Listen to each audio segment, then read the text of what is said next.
All right, guys, got some good news. We got our carburetor back. Chuck up at CFM Motorsports got her all tuned up for us.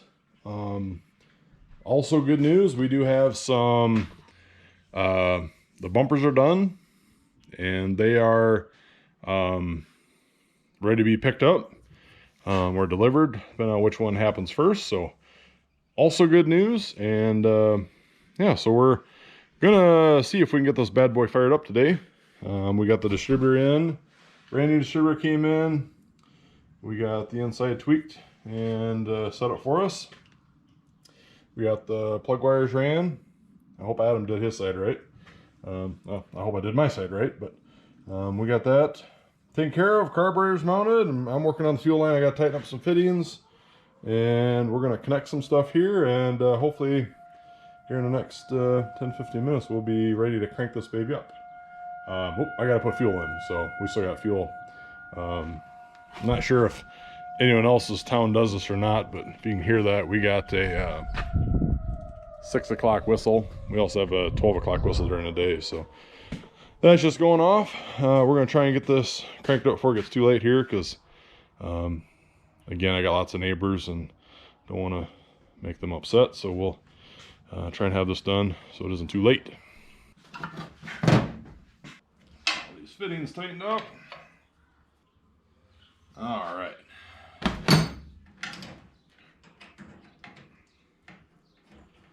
Fuel pressure line hooked up. That's taken care of.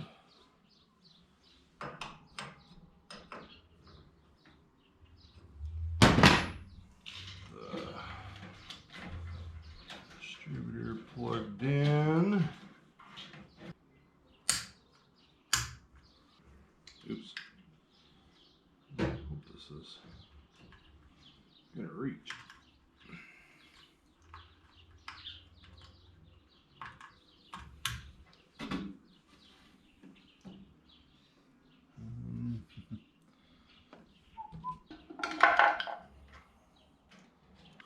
Battery. Let's see. We got ignition.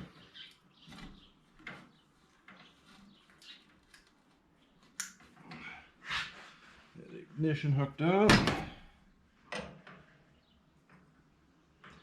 That's tight. Out of the way. I'll go back through and we'll get some of this wiring mess all tied up, because I don't like it sitting all over, but I'm excited. I want to get this baby started. So carburetor's locked down, fuel line, snug up the rest of these lines quick. They're tight.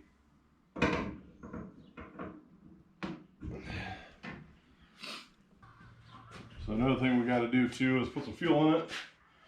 And unfortunately, this fuel cell does not come with a dipstick like some of the fancy ones do. So we have a kind of fuel stick that came with one of my first cars. And we, like last year on the side, we did black for 5, 10, 15, 20 for the fuel cell. And this year we'll probably do the other side like red or something. So we need to start by putting in a known quantity. We'll start with 5 gallons. Stick the probe down in there, mark it. Put 5 more in, get to 10, and then I think this is only 16 gallons, so we should be able to figure out the last little bit. So, but at least we get 5 and 10 figured out.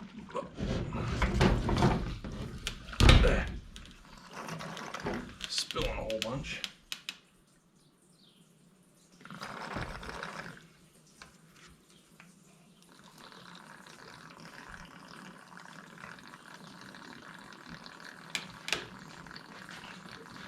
And I did.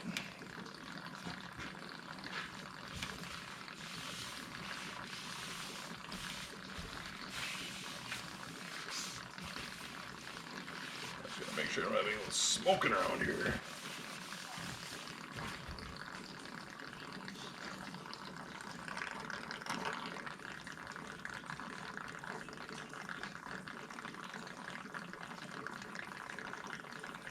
So not that it's necessarily gas prices induced or nothing, but this year I'll probably be running for the most part strictly like 91, 94 premium octane, or premium, but 91, 94 octane for the race fuel. We're supposed to run pump gas, or we can run race fuel.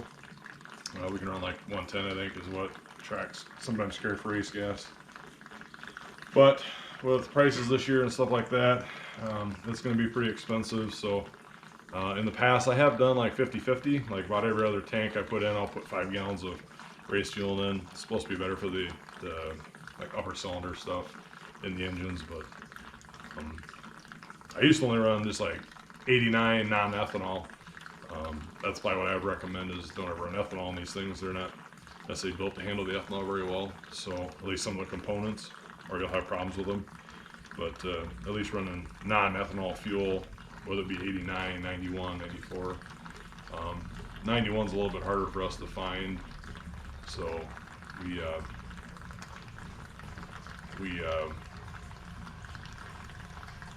have a place about 9 miles down the road that has 91, and then some places we stop on the road to the racetrack will have 94. So.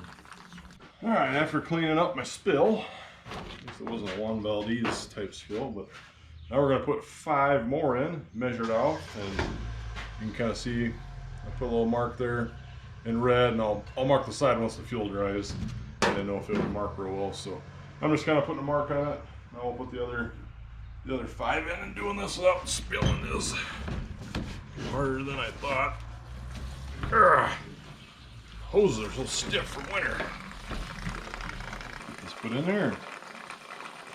Do the measurement. And then I think we are ready to fire. Double check a few plugs just to make sure I'm not missing anything so fluids come spraying out. And I don't know, I've never used funnels. I know a lot of guys have funnels, but to me it's another piece you got to carry, and I don't really have that much room in my little open trailer, so this just works out nice.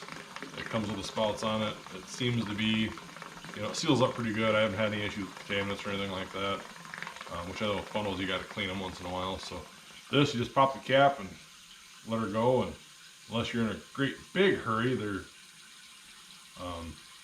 this ain't too slow. I think it's been a couple minutes, nothing major.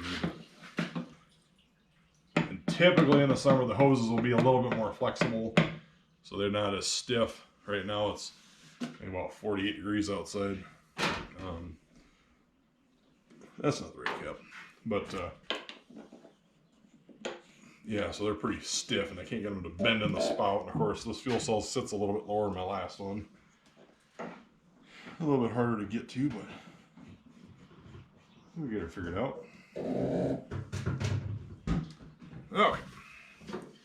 Dip it.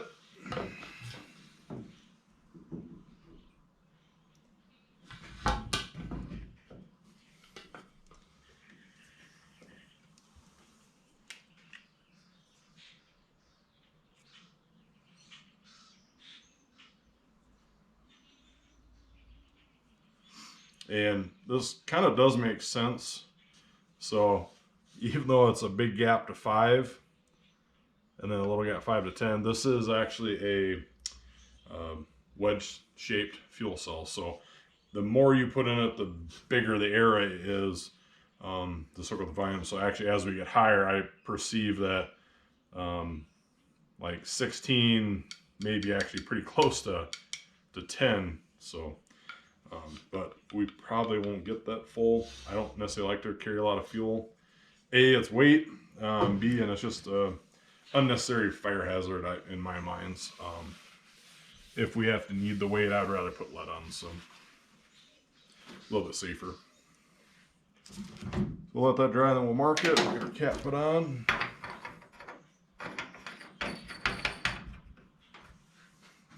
I did almost forget to tighten the battery post.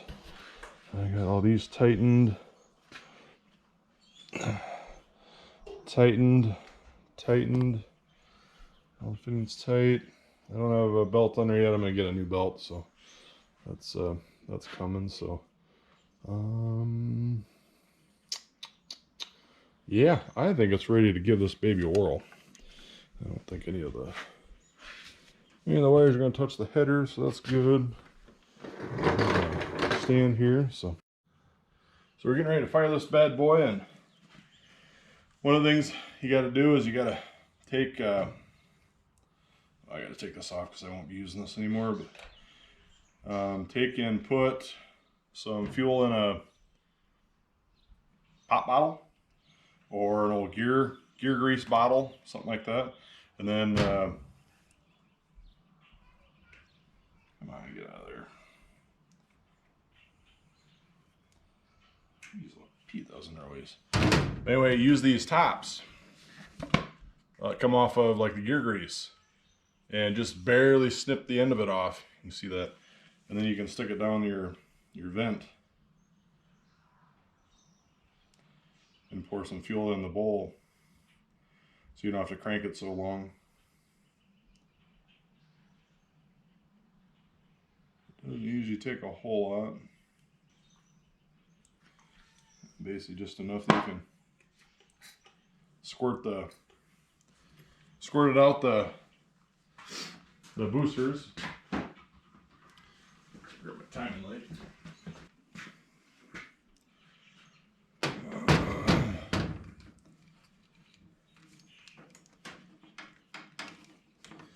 Timing light out and get it ready. Set the timer quick.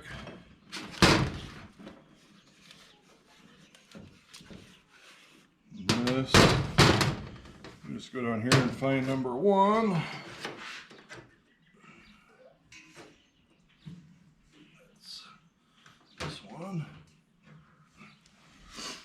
And go over here, hook up our power.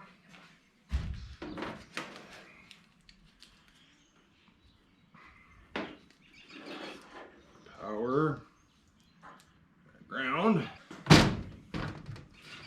Alright. And the other key is just finding a spot that you can do your timing and not have to worry about melting any wires.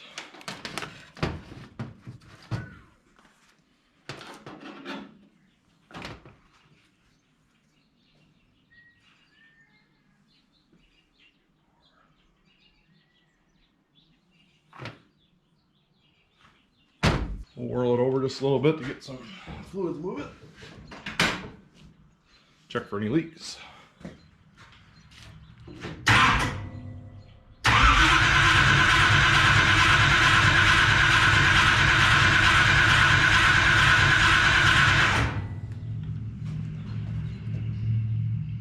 some oil pressure starting, that's good. Check for any leaks. Let's get the fuel line.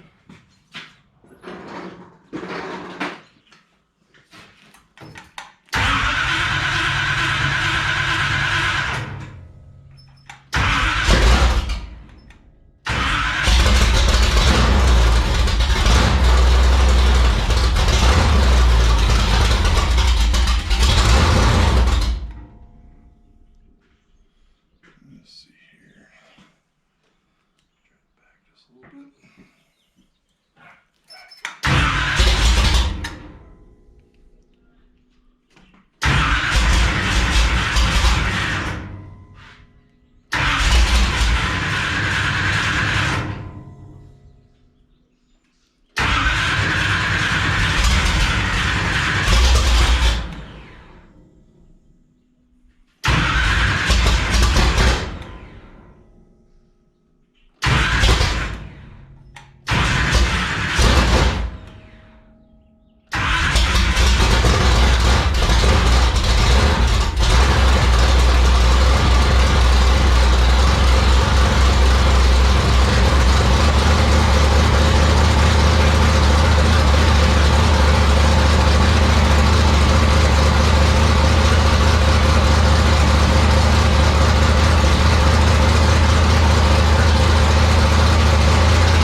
Alright guys, got some things finished up, tidied up, cleaned up.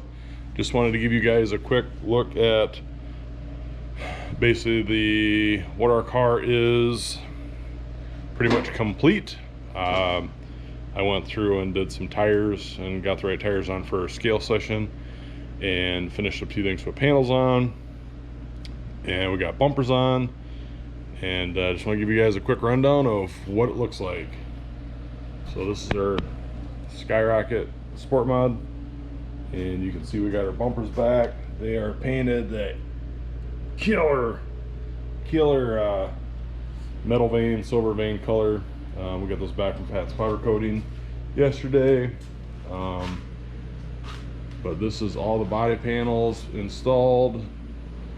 Basically, if we really wanted to absolutely hit the racetrack, this baby would be ready to rock and roll. Spoiler on there, rear filler, and everything seemed to turn out amazing. I got one bolt put in yet, but cockpit's complete.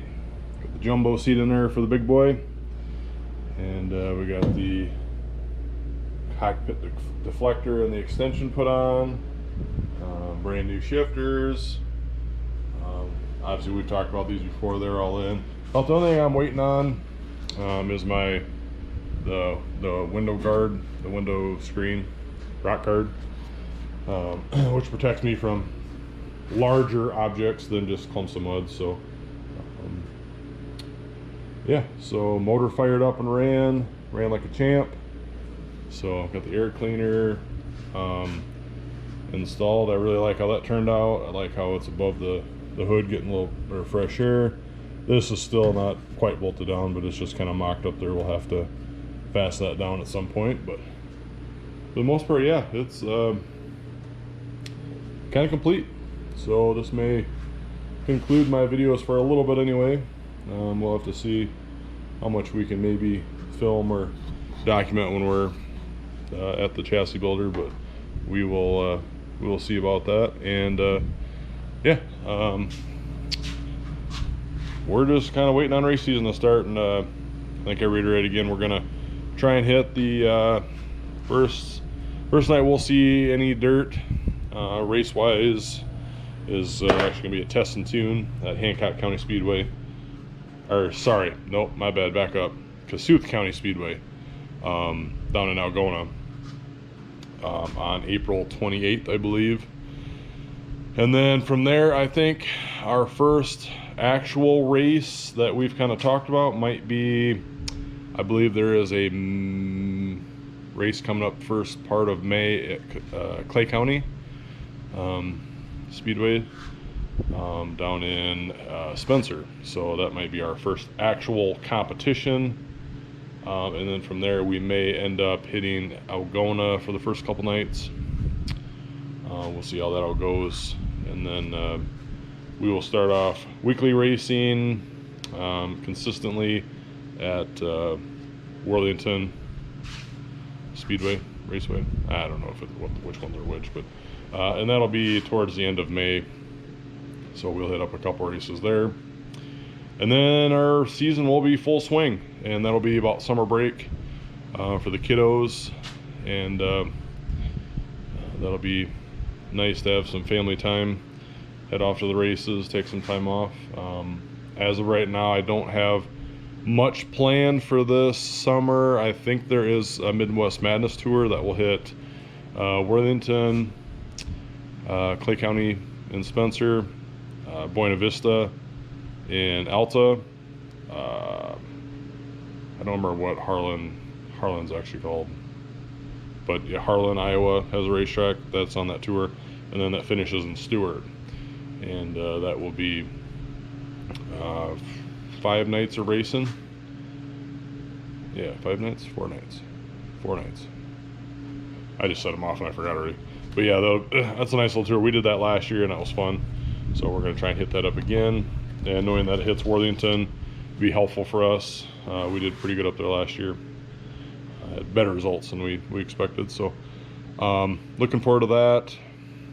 I think we are going to try and hit a race down in Stewart when the late models are coming to town. I think there is like a Sunday night show or something like that that we are incorporated in, and then they race down there. Oh geez, it's like 4 or 5 days. So there's only one night that the sport mods are as a sport class. So we'll hit up down there. That's in July, I believe. And then we have Deer Creek. We'll hit that up. That's always a fun one. The Harris Clash at Deer Creek. That's always fun. I really enjoy going up and racing that track. Very fun. Awesome atmosphere. The crew and staff up there is just amazing. And then I think Boone Supernationals are probably about the biggest events we'll probably hit, unless something pops up or we get a wild hair. So that's kind of a quick rundown of our schedule for this year. And on that note, I think that will conclude this video. We're still working on some kind of some gremlins with the engine that we think we got figured out, but we're still kind of playing with them. So but yeah, other than that, everything seems to be working so far. I mean, if we absolutely need to, we could fire this up, pick it around the block and stuff. So nothing's too wild or crazy or anything like that. So we do still have some setup stuff to do, but I got to see how much they want us to do ahead of time before we bring our car down to the chassis builder. So yeah, so we are getting closer. I know I apologize. Some of the last few has been pretty dull and boring. It's been kind of slow and painstaking to try and find some stuff to do that is camera worthy and that doesn't just kind of drag on. So hopefully once race season starts and we start getting to the track, we'll have some better content. We'll be able to get some good video, and hopefully it doesn't take up a whole lot of time getting that all done, because there's a lot to do usually throughout the week when we start into racing, and when we got two nights a week that we sometimes go racing, that makes it really hard. But again, thanks for watching. Thank you to all the people that have subscribed to my YouTube channel. Thank you to everyone that's left me comments. Go ahead and hit the thumbs up button if you like the video. Leave me a comment. Follow me. And that, again, I have a Facebook, Wagner Motorsport 79W, that also I have. And then if you're on TikTok, I do have a TikTok, Wagner_79. So go ahead and check those pages out. It keeps a little different perspective of how we kind of do with our racing and kind of the fun stuff we do. So with that, onward and upward.